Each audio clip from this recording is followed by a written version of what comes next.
In this lesson, we're going to step into the role of a CNC programmer and learn exactly what it takes to make our class project on a 3-axis machine. So let's get into it.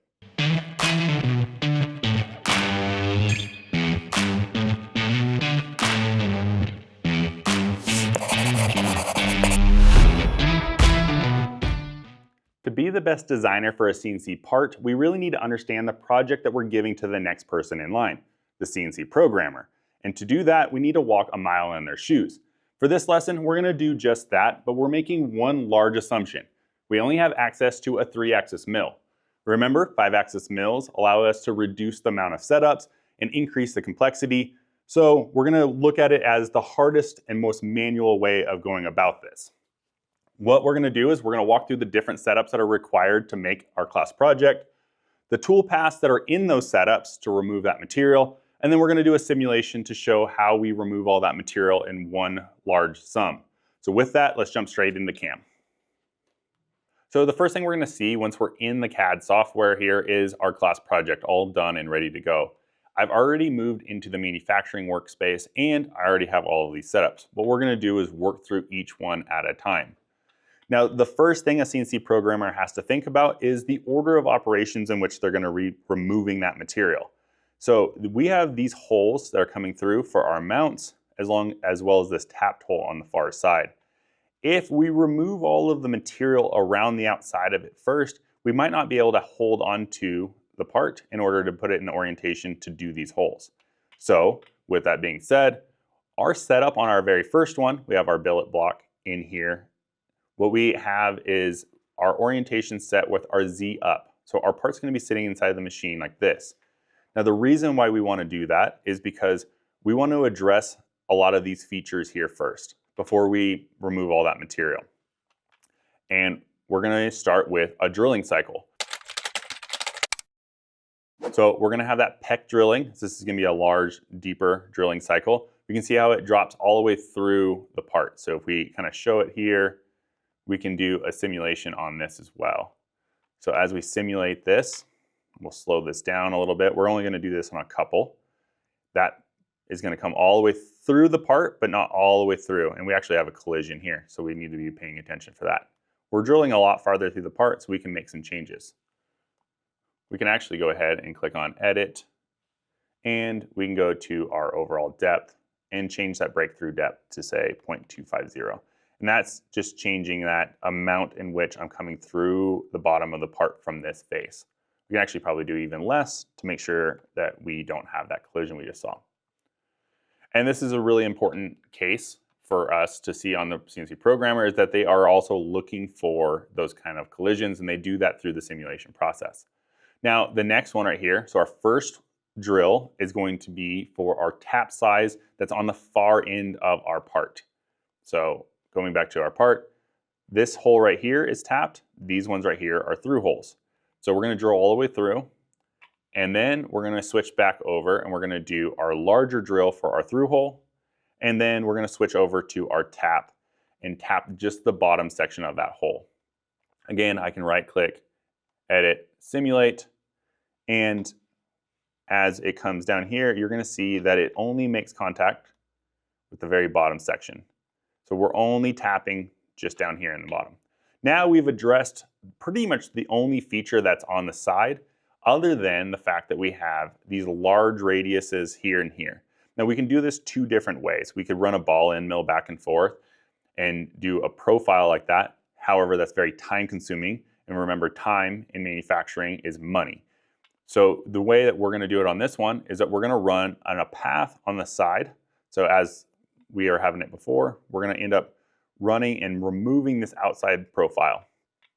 Now a lot of this is going to get cleaned up later on, but now we can see how that part's starting to take shape. One thing to note though is that our origin was up here in this corner. That material is gone now. So if we were touching off, say with probes on this, we don't have a place to touch off of in this top left corner. But we've removed all this material. The next thing we want to do is rotate this part up on top, and we're going to end up doing the outside profiles. So when I switch that over and we do our next setup, one thing that they're going to end up looking at doing is they're going to do an option in here, clicking Edit. We're going to have our pop-up window here. In our stock mode, we're going to be working off of a previous setup, and we want to continue that rest machining, meaning that I want to carry over the stock that's remaining from the very first setup, our side setup, into our second top setup. Now here, what's really important is there's a reason why I didn't go all the way through this billet material, is I needed this corner up here to touch back off of when I end up putting in my next setup. So with that being said, is I ended up only machining through the part enough to get that outside profile on the part. As you can see, if I hide that and I just show my part again, I end up having it where it comes just past this face here. And that allows me to do a cleanup pass on my top one. Now, with that being said, now we're going to do one of those adaptive toolpaths, and this is going to be removing a large amount of material. Now, there's ways that I can maximize this and change it, and there's always more than one way to skin a cat when it comes down to CNC programming. What I probably would do is create a different type of profile that would also remove this large tower that we're essentially building in here as well. But you can see that using that adaptive process, I'm removing the bulk amount of the material here. Then what I can do is come in and I can remove that tower. From there, I can remove this other pocket on the other side. And now we're down to pretty much the basic shape of our overall part.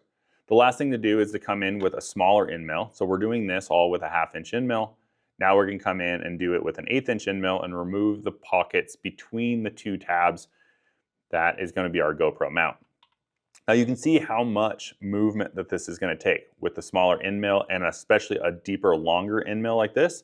We risk chatter and breaking an end mill, so we need to take a little bit shallower cuts to reduce that amount of stress. From there, we can also use that same end mill to interpolate out our holes for our mounting. And now we pretty much have the overall shape. All we have to do is flip the part over and machine off the bottom, what we call our foot. Now on this one right here, we could clamp onto the main part now, and we could just touch off on the top left corner and run a large facing end mill just to remove the bulk amount of material, leaving us with our overall finished part. So one thing we can do once we have everything programmed is to simulate how the machine is going to remove that material. And we can do that by right-clicking on the setup we want to simulate, clicking on Simulate here, and now we have this new pop-up menu. We can show the stock, we can remove the stock, we can make it transparent just to see the part a little bit better. But overall, you can see that this is the very final setup. The part would be flipped over inside the machine. We can change the speed in which we're doing the simulation, so we'll start off a little slow. Clicking on play, we can see how that face mill is going to come down and engage in the material. And if we don't have all day, we can go ahead and speed this all the way up so that we can see the material fully be removed. Now, with that being said, you can see how there's a lot of different steps that the CNC programmer needs to work through, and the amount of things that they need to think about. Collisions, the amount of tools, and the amount of setups. One thing that you can do as a designer is to make their jobs easier. And with that being said, in the next lesson, we're going to do just that. We're going to make some modifications to our class project that makes the programmer's job easier and your parts cheaper. So we'll see you on the next one.